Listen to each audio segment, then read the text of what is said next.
As wonderful Doom SnapMap is, it should be noted that one will deal with its limitations.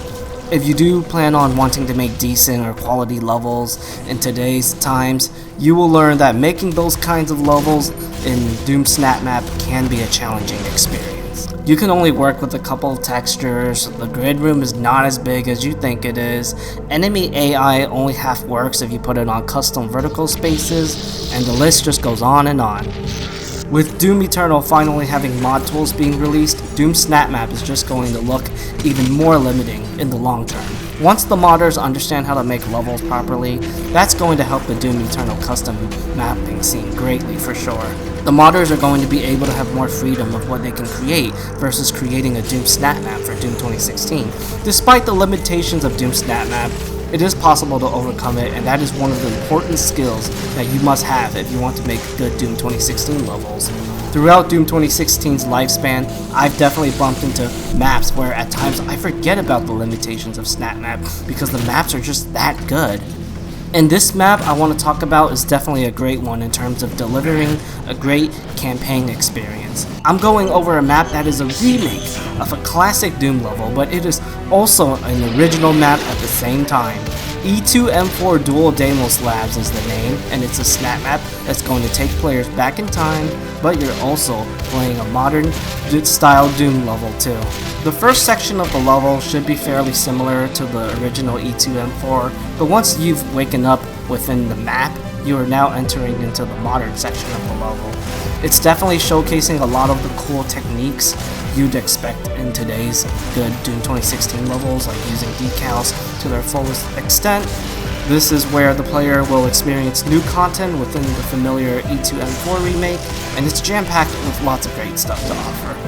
The difficulty curve is something to be commended because I think this map absolutely feels like it's not too easy or too hard, so it's definitely an excellent map for players of all skill level to be able to enjoy it.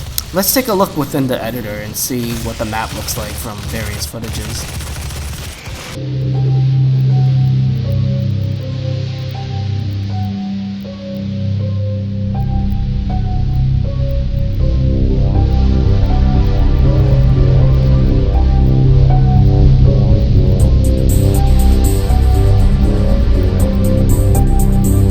I assume Shadesmaster, who is the author of the map, probably wanted to avoid from making a one-to-one creation because it wouldn't be possible within the game's editor. When there are situations where the mapper does bump into these limitations, that's where you have to be creative and try to find ways to bypass it. Since Shadesmaster couldn't replicate E2M4 to its most accurate presentation, he took a direction of making it into a hybrid of a remake and original creation. This makes the map definitely an interesting journey because I still remember the first time I played this map, I wasn't sure what to expect. I didn't know how the author was going to be able to balance the familiar and new content together, but I thought it worked well, and it was definitely an interesting idea that was suitable to overcome this limitation. Matter of fact, I have a level in my Slayer's Reprisal campaign that's actually inspired by the theme of E2M4 Dual Deimos Labs, where I recreated Sigil 2's second level and I threw in some of my own original content for a secret level within the campaign. E2M4 Dual Deimos Labs is easily a level that one should play if you're familiar with the older Doom levels, but at the same time wanting to experience a Doom 2016 twist to it. It's a good balance of the two games, and the great thing about this level is you can tell the author does appreciate both of those games when you finish the map from start to finish. Shadesmaster has also done this sort of theme in some of his other levels like Hell Warren, which is what you're watching currently.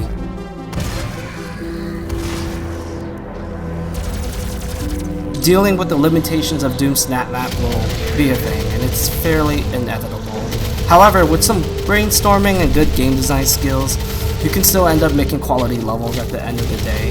In a nutshell, that is kind of what you gotta do if you want to make levels that truly give the official campaign levels some competition. And that is the story of E2M4 Dual Deimos Labs, and you shouldn't miss out on it if you haven't tried it out. With that said, thank you for watching of this episode of Exploring Doom SnapMap, and stay tuned for the next one.